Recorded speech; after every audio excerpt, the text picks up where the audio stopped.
Today's video is all about fat rappers and the samples, including people like Big Pun, Fat Joe, Queen Latifah and Chub Rock. Some of these have lost a lot of weight over the years too. Oh, look at that. It's like an ad for a weight loss center. Before and way before. This guy ever start breaking balls. So let's check out what the first track is.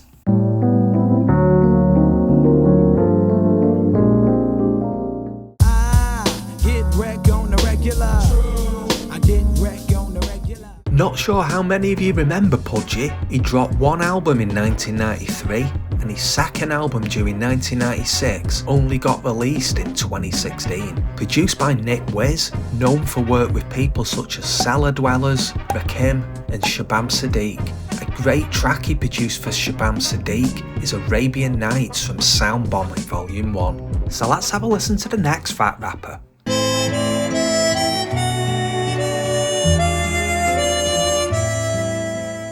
Somehow I turned into the Nero. Let's give me one shot of the Levo. You'll be amazed like that first time you see snow. Down in Georgia on the beach road. Aryan Aslani, better known as Action Bronson, started out as a chef in his father's restaurant whilst rapping for a hobby.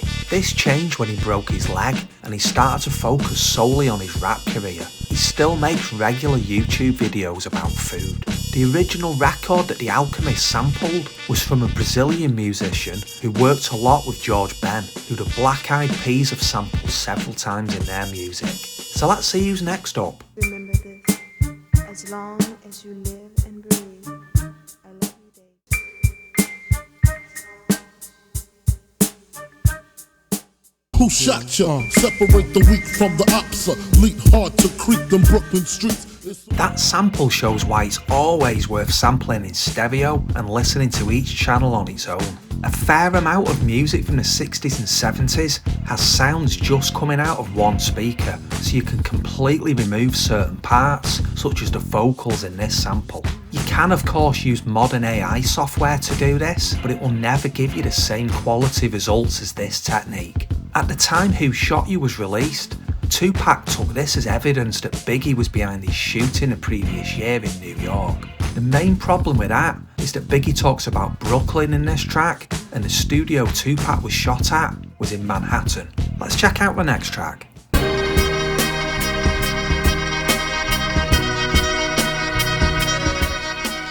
hook or not, and many times I done hit it. Just be specific more times than dimes in a prison. That was MF Doom's very first release back in 1997. I bought that on vinyl when it came out and stupidly sold it about 10 years ago. Just look how much they're being sold for now. The sample taken from Isaac Hayes' Walk On By, which is a track that's been sampled a lot of different times over the years from people such as Biggie, Tupac, Pete Rock and Ludacris. It's a great track on its own and it's about 12 minutes long. Well worth a listen to that full album. So let's see which tubby rapper is up next.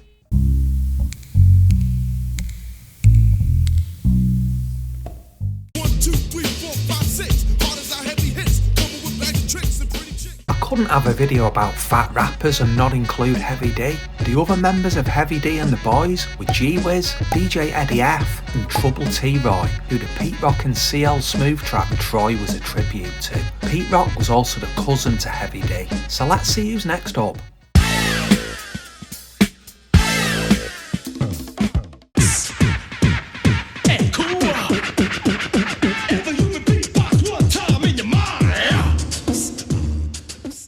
Fat Boys, the original fat rappers who consisted of Prince Markie D, Kool Moe Ski and Buff Love. Although they ended up doing some novelty songs such as Wipeout and The Twist, the beatboxing on their early tracks made way for others to follow, such as Biz Markie and Dougie Fresh. They were even in some adverts for Swatch watches in the 80s. Swatch 'em! Ha ha ha! Swatch 'em! Never hands on the swatch! Oh, persistent, and the swatch is water and shock resistant. Swatch 'em! Ha ha ha! Swatch 'em! Swatch! The new wave in Swiss watches. Swatch! Swatch! Let's check out the next overweight rapper.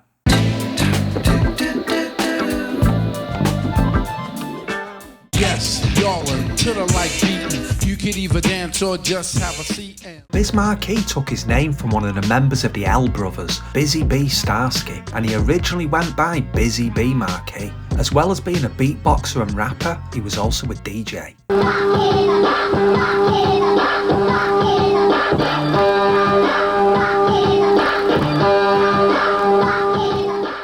Made a video last year about uncleared samples where they showed the pioneering court case of Biz being sued, paving the way for sampling laws to be introduced and samples having to be cleared before being used. Let's check out the next one. I'm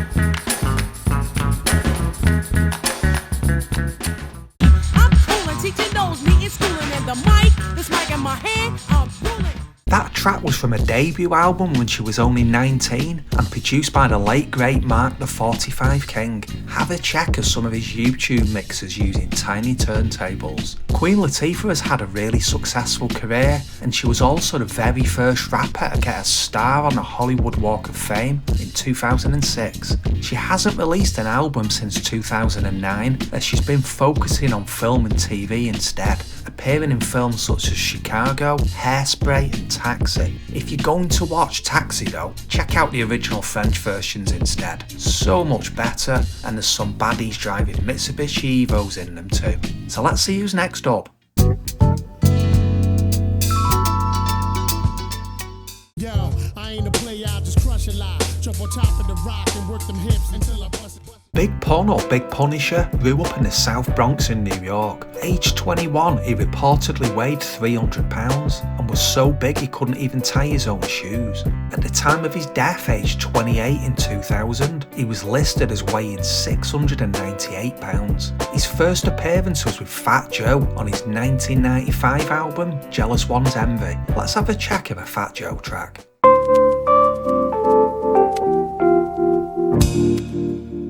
Let me let you know why I made this song.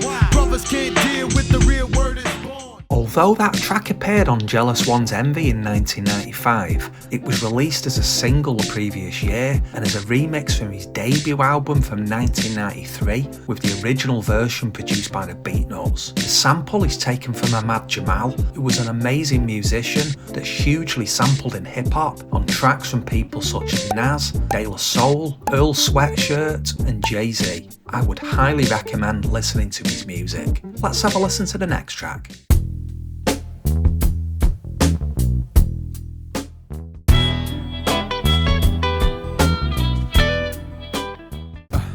Welcome to the United Snakes, land of the thief, home of the slave. The cold continent latchkey child ran away one day and started acting foul. Brother Ali, a real political rapper who was born in Wisconsin and is an albino, meaning he has very little pigment in his skin, eyes and hair. He started rapping age 8 and converted to Islam as a teenager. He states being influenced by KRS-One as his reason for changing his faith. So I hope you enjoyed this video today. A few honourable mentions for fat rappers such as CeeLo, Chubb Rock, Scarface and Rick Ross. Drop a comment and let me know what you thought. As always, thanks for watching.